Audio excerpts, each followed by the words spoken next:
we don't believe that the consumer is intentionally telling us something that isn't true. There's just this very human disconnect between the aspirations we have and then the actual behavior that they undertake. And so I think, especially in the world of food today, where we're almost using food as like a badge for how to express ourselves to others, right? It's so meaningful to ourselves, and it's a way we make value judgments on others. So we do think that maybe not closing that gap, but understanding the gap is really important. So I think, to answer your question, it's really in that moment of decision making that's happening with the consumer, understanding on their terms why they're making a different decision than they might have aspired to in the first place. Hello, fellow insight seekers. I'm your host, Molly, and welcome to the Curiosity Current. We're so glad to have you here. And I'm your host, Stephanie. We're here to dive into the fast-moving waters of market research, where curiosity isn't just encouraged, it's essential. Each episode, we'll explore what's shaping the world of consumer behavior, from fresh trends and new tech to the stories behind the data. From bold innovations to the human quirks that move markets, we'll explore how curiosity fuels smarter research and sharper insights. So whether you're deep into the data or just here for the fun of discovery, grab your life vest and join us as we ride the Curiosity Current. Today on the Curiosity Current, we are joined by Laurie Demeritt, CEO of the Hartman Group. Laurie leads one of the most respected consultancies in consumer insights for food and beverage. She spent years helping brands understand not just what people buy, but why they make the choices they do, especially in the fast-evolving world of wellness and sustainability. Laurie's work blends quantitative data with qualitative observation, helping companies reconcile what consumers say versus what they actually do. Laurie has also contributed extensively to industry pubs and spoken at events like the Fancy Food Show, exploring trends and behaviors that influence business strategy. Today, we're unpacking how quant and qual research can drive smarter decisions in food and beverage, why understanding consumer behavior in wellness and sustainability is perhaps more complex than it seems, and how leaders can translate insights into meaningful action. Laurie, we are so excited. Welcome to the show. Thank you. I'm delighted to be here. I want to kick this off because there's so many interesting things that I want to talk about with you. But to set a baseline, you have spent your career studying the gap between what consumers say they value and what they actually choose to eat, which can be a pretty substantial gap. When you look back across that work, what's one insight that perhaps genuinely surprised you, or even something that challenged a very deeply held assumption? Yeah, I think it was probably pretty early on in my career. I had this sense that we were all sort of rational beings, right? And we would make decisions based on rational behavior.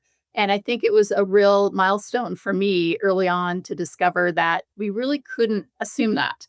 And that we shouldn't put consumers in boxes and say someone is, a healthy consumer or someone's just a value consumer. It's sort of silly, right? Because we all act differently day to day, moment to moment. There's all these factors that go into the decisions that we make. And so what I was thinking about is this sort of irrational behavior by consumers was just simply a part of their everyday lives, and it didn't seem irrational to them. So I'm thinking here of, the consumer we'd be talking to about the healthful lunch choices they were planning to make. Meanwhile, they were eating Cheetos, right? The person who was a vegan all day long, but then would have beef for dinner.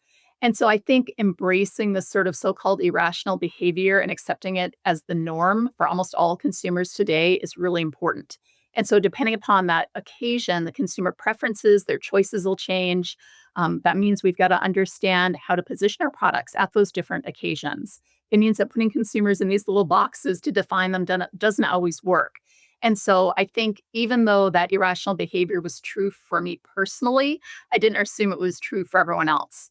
But this insight, what I think it led to, which has been important for our business, is this idea that we need to do some occasion-based marketing to consumers. Based upon a specific occasion, they might act very differently on a Tuesday than they would on a Saturday, as just one example. And it's also moment in life. Also, I feel like there's things that come up in somebody's life, a job change, having a child. Like for me personally, I was always a go to the grocery store, make the most sustainable health choice.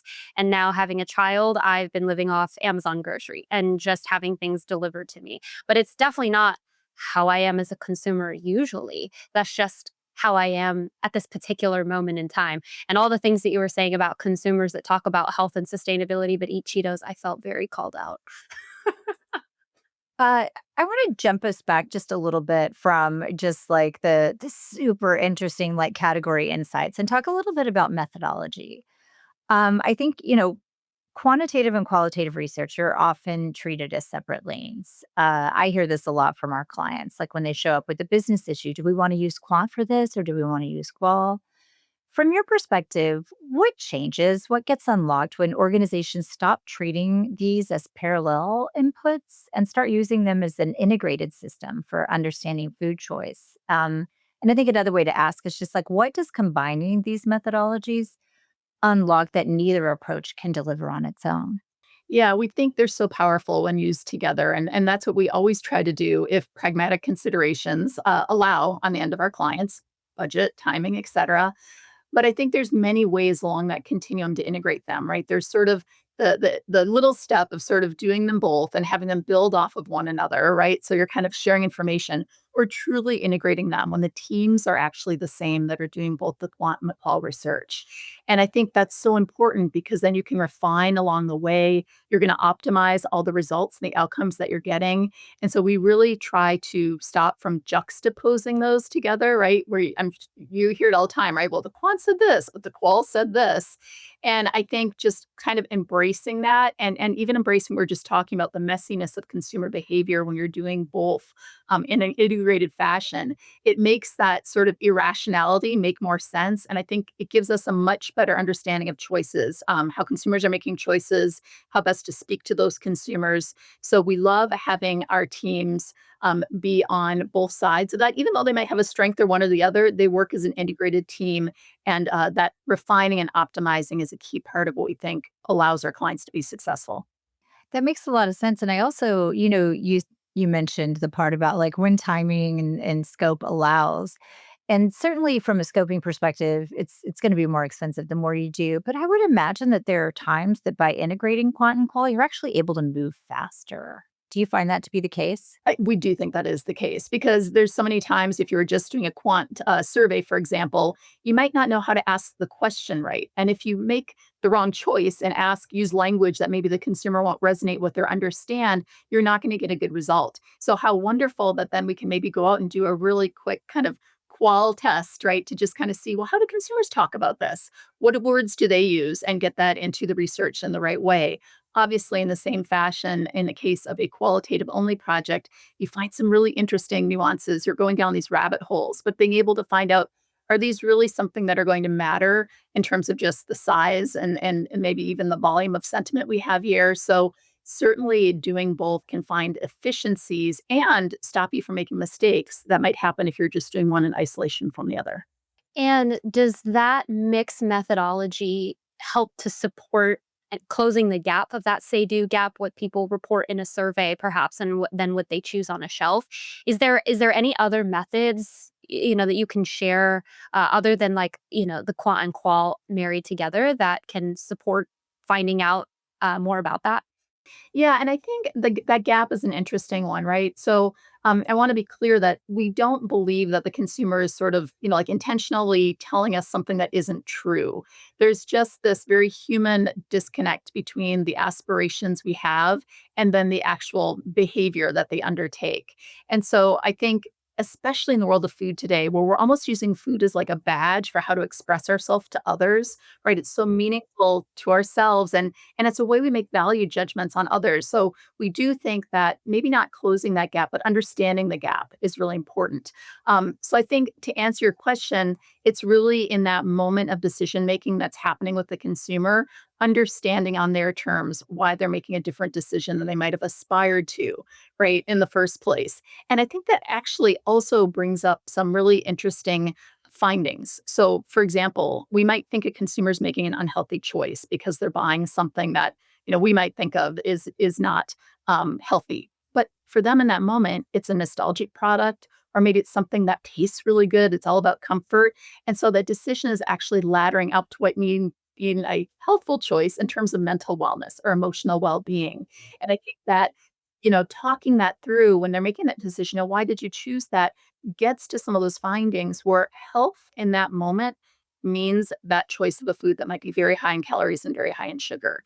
And so I think, again, not asking in just a simply objective way, but really truly understanding their emotions. We believe you can do that, especially with ethnographic research. I've not heard it from that perspective before because you're totally right. I don't think I've ever purchased ding dongs while trying to go on some kind of diet. It's always been, I've had a hard week. I need to have this product that I used to have when I was a kid. I never thought of that ding dongs could be healthy, but for another reason. That's super fascinating. Yeah, I think it's similar. I had a situation not too long ago where I was with a family who was trying to eat less fast food, right? And that was a helpful choice, but they were having a really tough day. And in that moment, in that car, going through the drive-through was the healthy choice for the family because it gave them peace in the car. Everyone got along. The parent felt like, okay, they ate something. The kids were talking to each other again. And so that idea of sort of mental well-being and emotional well-being, I think, is really underplayed. And I could go off on a big tangent there. Mental health is now the number one concern of consumers when it comes to health conditions, anxiety and stress specifically. So I think there's a lot there for us as folks in the food industry to wrap our heads around and not, again, think just too objectively about what health and happiness means to consumers today, but think much more broadly. There's something else that you said that I kind of want to tap into a little more. I loved that you talked about like aspirations, that they're often what create that mismatch too, right? That it's because one is reflecting an aspiration for what they want to do, and then one is behaviors to all rarely live up to aspirations 100% of the time. One thing I experienced this in fitness research. Same deal, right? People have aspirations for what they want to do in terms of fitness. We found that simply by instead of asking people, how often do you work out, putting a question in front that's like, first, tell me, how often do you intend to work out? Like, what's your aspiration? And giving them the freedom to first say, I'm trying to do this, that they were far more likely then in a follow up where we say, how often do you actually though? That they needed to express that aspiration to be able to come in and accurately give you the actual behavior and kind of mitigated that effect, which is fascinating, you know? I agree. I think that's really interesting. I mean, we know obviously the aspiration is going to lead the behavioral change. And again, when our clients are saying, well, what, we need to know specifically what we're doing, we agree that's important. But sometimes what's really important to measure is just how that sort of that disconnect changes over time. So as their aspirations continue to build up, their behavior will move along, but that first piece needs to happen. And I think you're right. In many cases, with a lot of our qualitative research, we spend the first 10, 15 minutes. It's almost like we don't want to call it jump research because it's really important, but it's almost like giving them an opportunity to get all those things out, the things that they feel like they should be saying or should be doing, that real aspect. And then we start to dig in because now they've kind of said that they know where they want to go, and now we can kind of put that aside and talk about where their lives are today. So I think just articulating a lot of those aspirations as a really important part of our research to then get into the true behavior. Well, we're just going to keep rapid fire changing topics on you. So I hope you're ready. But there's a topic I really want to get into around, because of the space that you work in, around consumer skepticism. Both wellness and sustainability are spaces where we know consumers are increasingly skeptical of things like claims, of labels, sometimes even brands themselves. I have a few interrelated questions. So, if we want to take these piecemeal, we certainly can. But first, I'm curious, like, how does that skepticism show up differently in quant versus qual data? Um, and then ultimately, how does it influence their choices? And then what can brands do to sort of respond when a belief or a perception is the barrier rather than something that can be more easily intervened on, like awareness, right? Like we have ways to counter lack of awareness, right? With ad dollars and things like this. But what do we do to, change a perception like that? Yeah, well, I think so. Starting right from the get go with the skepticism, right, and how that sort of plays itself out. When it comes to wellness and especially to sustainability, we do think skepticism exists. That said, it's so dependent for consumers on which companies are making the claims and what the claims actually are. So when you just kind of ask at a high level, are you skeptical of these claims? Most people are like, yeah, I'll probably believe them, but there's some companies I'm going to do the research on, or there's some I'm not going to believe outright just because of who's making them. So there's differing levels of trust based on who's making the claims. And then I think when it comes to the claims themselves, it matters too. So consumers become much more savvy, right? So when they see something that says like eco-friendly, it's like, well, that doesn't really mean anything, right? And then they've read like, oh, well, maybe cage-free doesn't really mean anything either. And so they've done a little bit of due diligence. They're more savvy.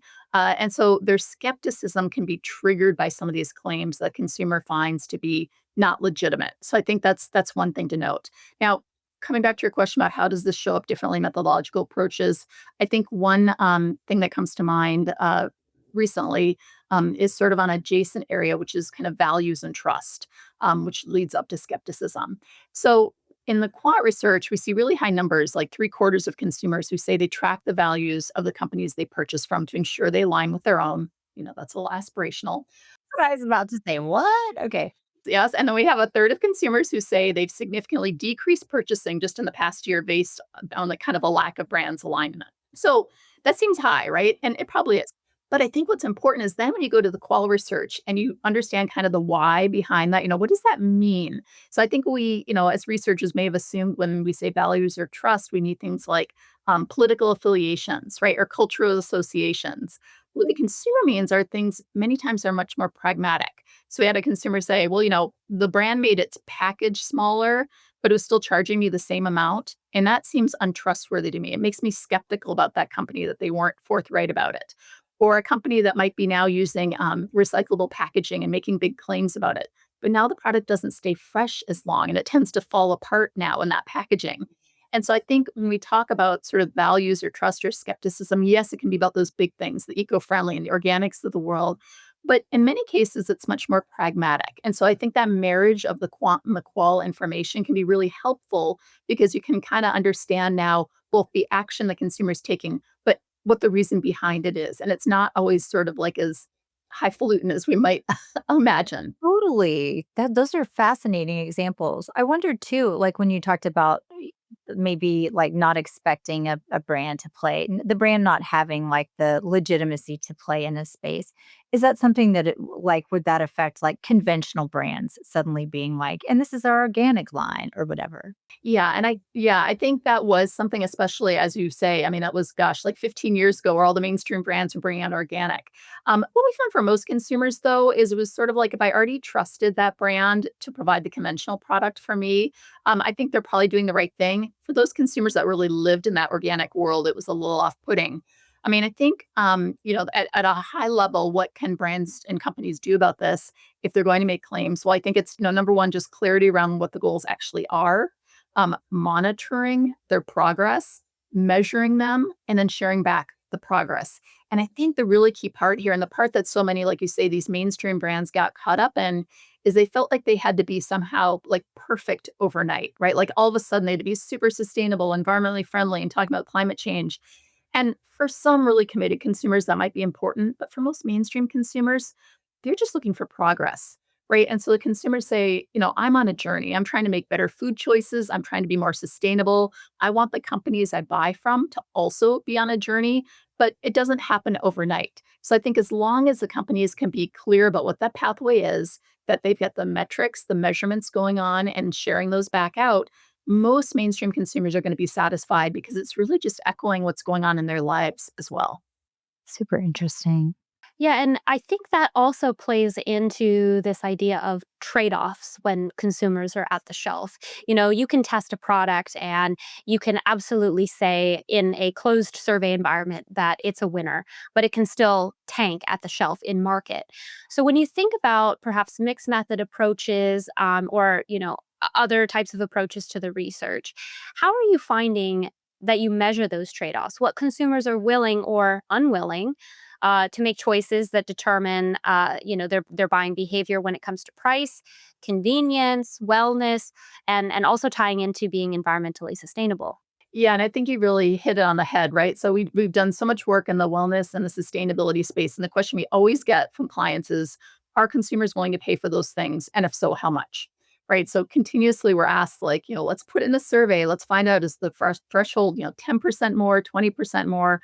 What is it? And we always try to do our best to bring them around to a different way of thinking, especially when it comes to something like price trade-offs, right? So rather than giving consumers these very specific scenarios or putting, percentages on them, we really like doing this in a way that's much more true to life, right? Getting realistic answers.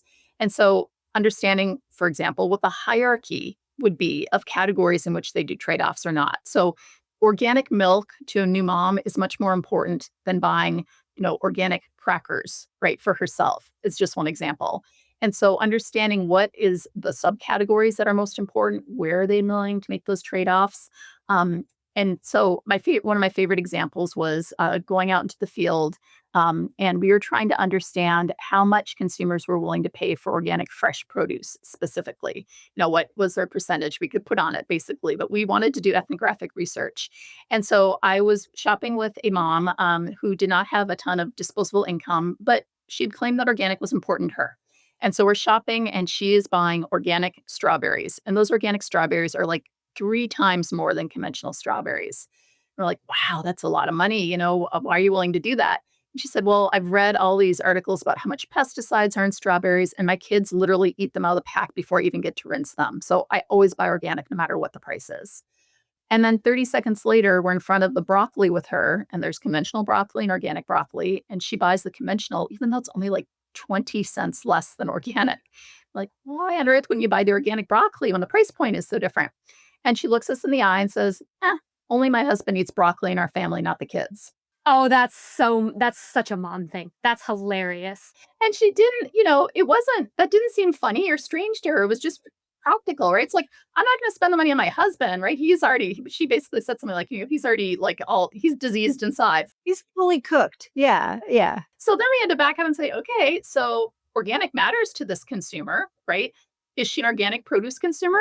Sometimes yes, sometimes no. It depends on what the subcategory is. It depends on who's eating it. It depends on what the price differential might be. So I think what this gets at is it's really hard to find this like objective number in terms of trade-offs, but understanding how occasion changes things and how category matters, I think is a really important element of this. And it's not to say that quant isn't important here. It is important because that can help you get at some of the hierarchy, right? So it's much less important. We see in a quant study someone saying that we're saying 60% of consumers are willing to pay 10% more for organic broccoli. What we want to know is what's the percentage of consumers who care about organic broccoli versus organic strawberries, for example, versus organic anything. So understanding what those hierarchies are, I think, is a much better way to understand what the willingness to pay might be. And as we like to say to a lot of our clients, although they hate it, is there's not really an ROI on sustainability right now, but it's likely to be an expectation in the future. That whole thing makes sense for that person. And it completely makes sense as a human being hearing about another human being's story. But accurately attributing data to that and measuring that, my brain explodes. Similarly, I mean, I think that went back for me to your point at the beginning that it looks like irrationality, but really it's nuance, right? Exactly.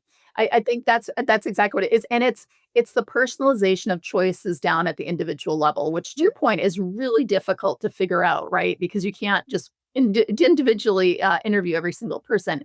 You still need to bucket them. You still need to understand how groups of consumers may kind of glom together in terms of their behaviors. But yeah, it's a very personal choice that's driven by so many other things that are going on in their lives, and it's not like the consumer's thinking through every aspect of that. But it's as easy as saying, my kids eat these out of the container versus I cook this and only my husband eats it. And that's how they're making a personal choice that might be very different for that consumer shopping a couple feet away from them. It's fascinating. Well, it seems like every year, probably more often than that there is some new superfood or wellness trend that pops up. And obviously, most companies don't want to be trend chasers or fat chasers, but they also don't want to miss real shifts or opportunities that arise in the market.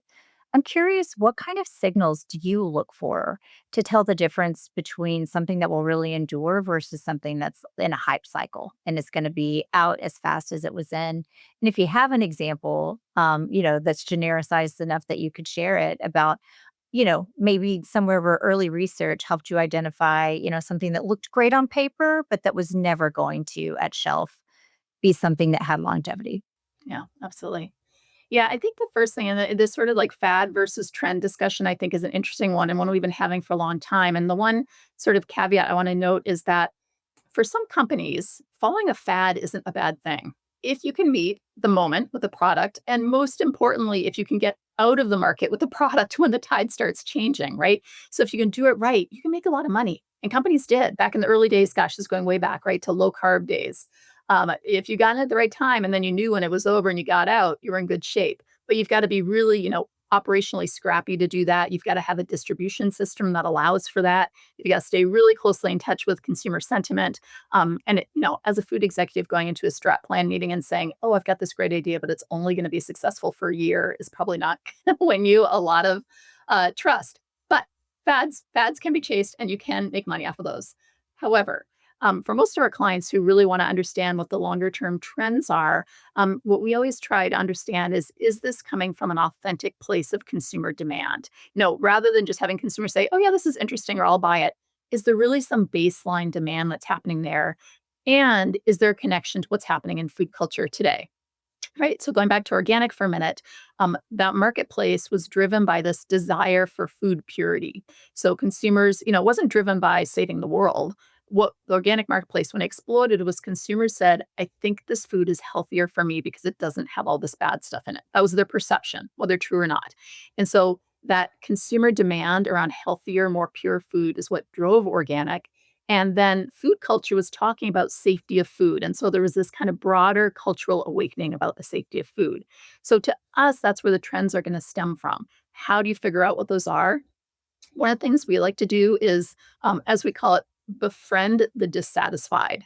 So if you're a company, find the consumers that hate your brand, right? Why are they not using it? Why don't they like it? What are they looking for that your brand doesn't have? Are there product dimensions, attributes? Are there symbolic distinctions going on? So talk to those dissatisfied consumers, not to try to get them on board, but to understand how your core consumer might be changing in terms of what they want, because in many cases, these trends are disseminating down from those disaffected consumers. Look and see what's going on in the entrepreneurial marketplace. Obviously, there's a lot of entrepreneurs with great ideas that don't have success. It's not because their idea was bad, it's because they made operational choices, distribution choices, supply choices. So it's always really good to look at what's going on there. And then certainly understanding what are some of the products that are coming into the channels of distribution that are more niche, right? Checking out what's going on in those, airport stores. What's going on? What's your gym selling today for energy? Where are some of those smaller, more interesting brands that are getting in there? So really understanding kind of those marketplaces that are outside the norms of kind of primary qual and primary quant. And that can be done in really cost and time effective ways. So those are some of the kind of different types of research that we do to understand where are those cultural demand spaces that consumers might be gravitating towards and that food culture is going to allow as well. And I'm wondering too, if a client approaches you and says, "There's this big thing that's happening, we want to capitalize on it," how do we do that? How do you go about determining the difference between perhaps a real behavior change that is going to continue or just a momentary thing that is happening on TikTok that is going to not be there in a month? Is there a way to tell the difference? Yeah, I think part of it is the level of what's happening, right? So there's always going to be ingredient trends, right? Like it's lemongrass today and ginger, like so those things they're not unimportant, right? They're important. I think we try to ladder it up to, well, what does that mean? It means that maybe the American palate is changing, that we're embracing more bold tastes and flavors, that we're looking for spicier foods. All these, one pot meals, is that a fad or trend? Well, let's ladder it up. Younger consumers today, especially, one of the things they hate is cleaning up after cooking. They almost hate it more than any other aspect of food preparation is the cleaning. So is it speaking to a trend there? That's why I find so many people using disposable paper plates instead of real plates. It's not they don't have them or they can't afford them. They just don't want to have to clean them. So I do think that that idea of sort of laddering one level up is always a wise move to understand the things that are going to be probably the true insight rather than chasing some of the things that are at a more minute level and harder to operationalize quickly too, obviously. So understanding what is that bigger consumer, that demand space, as I was talking about, that is causing that change. So, what does that look like when someone comes to you who's a stakeholder in a business in charge of heavy decision making and they get really excited about something, but Perhaps the data doesn't support what they want to do, or vice versa. The data really supports what they want to do, and you have to kind of guide that direction. How do you take those findings and present them in a way that resonates for a board of directors or a senior team?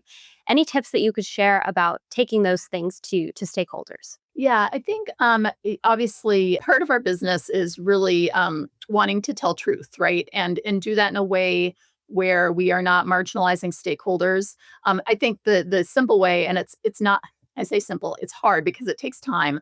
But to the extent that any of those senior stakeholders can hear pieces of the work along the way. I mean, there's nothing worse, right, than having some stakeholders who believe something to be true. You go study it for 3 months, you come back, and they're not going to buy in because it's not what they want to hear.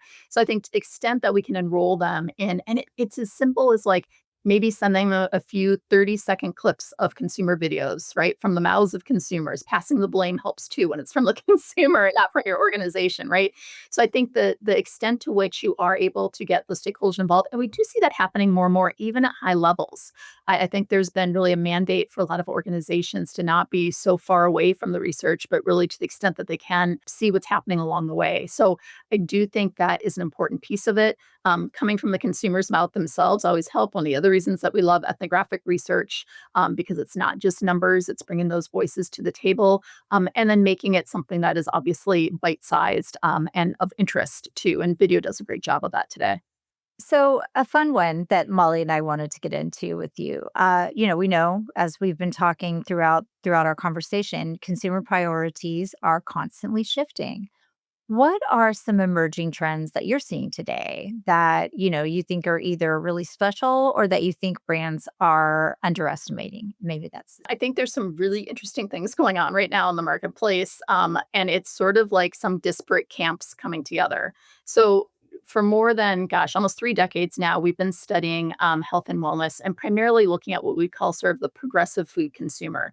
So, the consumer who is looking for natural foods and organic foods, and, they're thinking about sustainability. And, they're a really interesting consumer, but it's a pretty small group of consumers, but they tend to set some of the trends that disseminate out. And so these are consumers who care about, how is their food made? Where's it from? What's in it? Their willingness to pay more. And what we've seen over the past few years is now there's this kind of cultural shift where there's other types of consumers who have a similar interest in sourcing. So whether it's sourcing natural foods, they deem to be healthier. Certainly the MAHA movement is helping with this, this idea of natural being better. And so we're starting to find that group of consumers is interested. And then I really can't underestimate the amount of questions our clients have right now about how GLP-1s, Ozempic, and other drugs like that are going to change the marketplace. And as consumers are doing some of the research around GLP-1s and sort of honestly this magic bullet in the minds of many consumers, it's helping to drive their understanding of things like gut health and inflammation, hormonal balance. I mean, these things that only the most progressive consumers would ever even have thought about, before the last 4 or 5 years ago. And so it's like these disparate groups, that super progressive consumer, that sort of like MAHA driven natural consumer, the consumers considering GLP-1s are almost like coming together in a way in this really weird, like cultural merge. And so these ideas that have been very niche, kind of philosophies almost, are starting to be somewhat mainstreamed. And so I think as a organization thinking about how is that coming together and what does it mean for my business, I think it means that people are going to eat differently, right? And so many of our clients are very, and they should be hyper focused on like, volume loss and revenue loss, really important. But there's also something kind of nuanced going on here where consumers might be interested in eating more premium foods, right? If you can make them affordable. So more premium because if you're on GLP-1s, you're not going to eat as much, but you're thinking more about things like fiber maxing and protein loads and quality of that protein. If you're eating a lot of, right, like animal protein, for example, the same thing that some of the people in the natural camp are looking at, the same thing that progressive consumers looked at.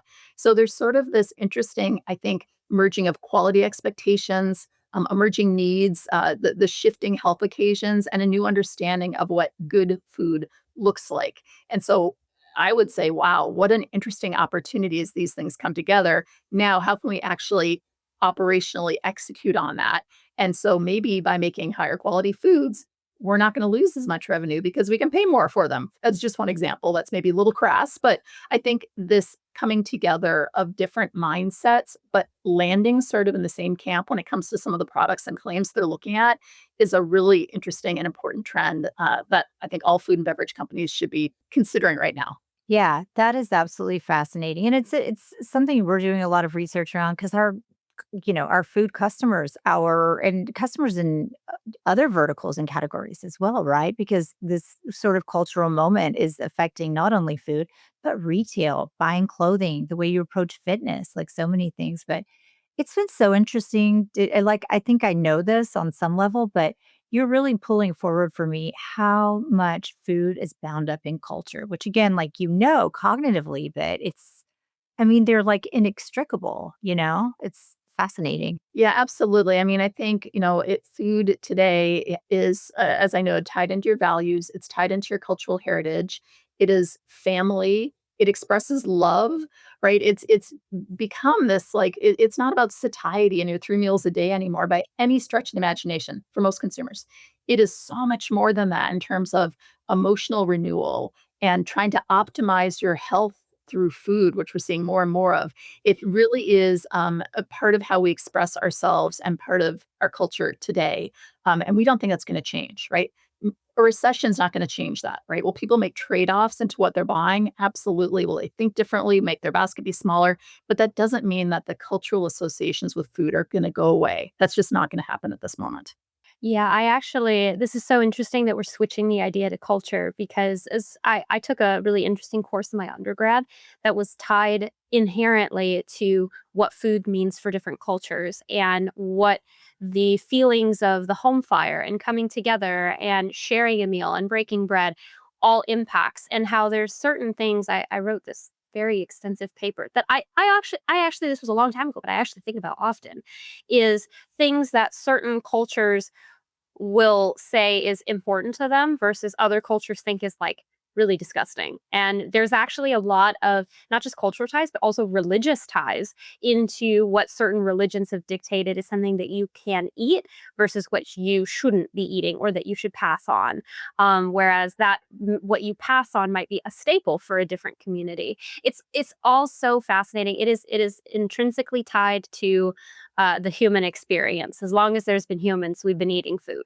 Absolutely. That idea of sort of commensality around food, right? It's always been a part of human nature and humankind. And I think we're now recognizing it and articulating it and seeing benefits from that commensality that, we go from the family dinner and how important that was from 50 years ago. And it's being done differently today. Is just one quick example, right? That idea of kind of gathering around food that I think traditionally we've been told that that's what you do at the family meal. Well, that's just not practical for many families today. And so we're finding these new traditions or rituals starting to happen. So families that are kind of gathering around the afternoon snack, like there's this 45-minute period where the kids are home before they're going to sports, and maybe the parents are working from home, so they come down for a snack, and they're standing at the counter. So they're not even sitting down, but they're exchanging information. And that might be the only part of the day where they're all even in the same room. And it's this gathering around a little snack. And so that snack is becoming elevated in culture because that's a way to kind of get everyone in that kitchen for those few minutes together. So I think we try to find those bonds of commensality around food, even if they look very different today than they did 50, 100, et cetera, years ago. It's fascinating. Let's take a quick break for a round of our recurring segment, Lori, called Current 101, where we ask our guests a couple of interrelated questions. The first, in your experience, what's a trend or a practice in research that you'd like to see stop? And what's one thing that you'd like to see more of? I would love to never see a market research recommendation or result that tells a client all they have to do is educate the consumer and everything will be fine. I think it's patronizing. I think it's irrelevant to consumers' lives today. So let's try to stop saying that we're going to educate them and everything will fall into place. I'd love to see more research results that identify both, objectively and subjectively, functionally and emotionally where consumers are at today in terms of their needs.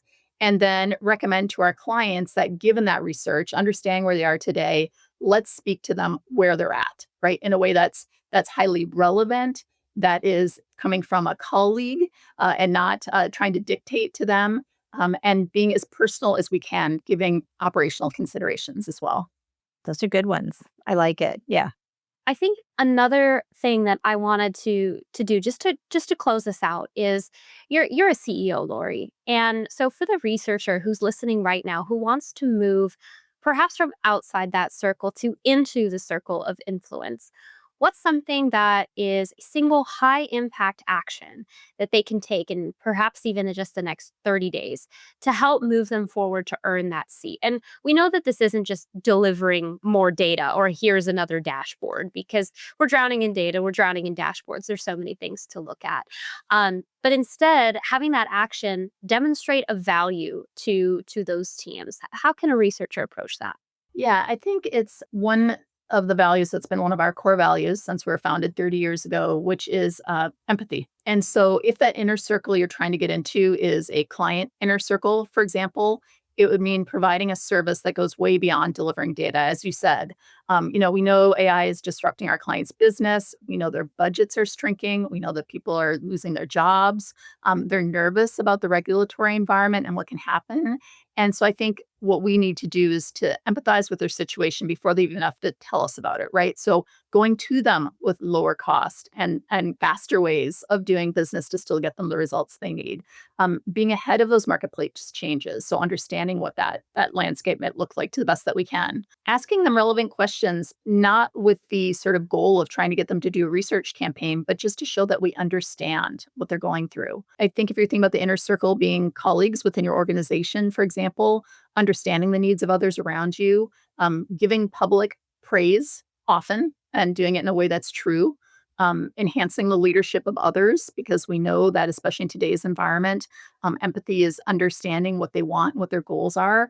And so I think, value, and we do a lot of research with consumers on what value means, and it's very multifaceted, right? It's not just about quantity and price, it's about relevancy and experience and meaning. And so I think value and demonstrating that to clients in today's business environment is providing empathy. I think it's a really essential and continuously underrated skill that's as important as delivering the right data and insights to them today. I love that because it's not necessarily about giving them exactly what piece of information they need, but doing it in a very high EQ way. I love when guests talk about that because that's absolutely, we need more of that in the business world. It's a challenging world out there. We need more of that. Well, this has been an amazing conversation, Laurie. I feel like I could continue to go on about a billion things. I didn't realize sitting down to this that how much just our lives in general, but also things that we're very interested in as researchers, as marketers. I feel like maybe you should come on again because I feel like there's so much more even in the trend space that we could talk about. Yeah, I don't know if I'm going to be able to grocery shop the same now that I know how nuanced my decisions are in the store. So I mean, definitely put us in the camp of we only buy organic for our kid. Definitely put me in that group. Me and my husband are like, that really resonated. oh, 100%. Because I was like, yeah, sign me up for poisoning myself, but not my baby. Kids, right? They're that clean slate. We want to keep them as pure as we can for as long as we can until they hit middle school. And then it's like, all right, whatever. Then you have no control. Exactly. Yeah. Oh, there's so many things where I follow a whole bunch of mom influencers on Instagram, and it's always like, give your kids the most pure food that you ever want. Well, when they're 3 years old, they will still all eat dirt. Calm down. It's gonna be okay. All right. Well, thank you so much again, Laurie. You have been an amazing guest. We appreciate your time today. Thank you for having me. The Curiosity Current is brought to you by AYTM. To find out how AYTM helps brands connect with consumers and bring insights to life, visit AYTM.com. And to make sure you never miss an episode, subscribe to The Curiosity Current on Apple, Spotify, YouTube, or wherever you get your podcasts. Thanks for joining us, and we'll see you next time.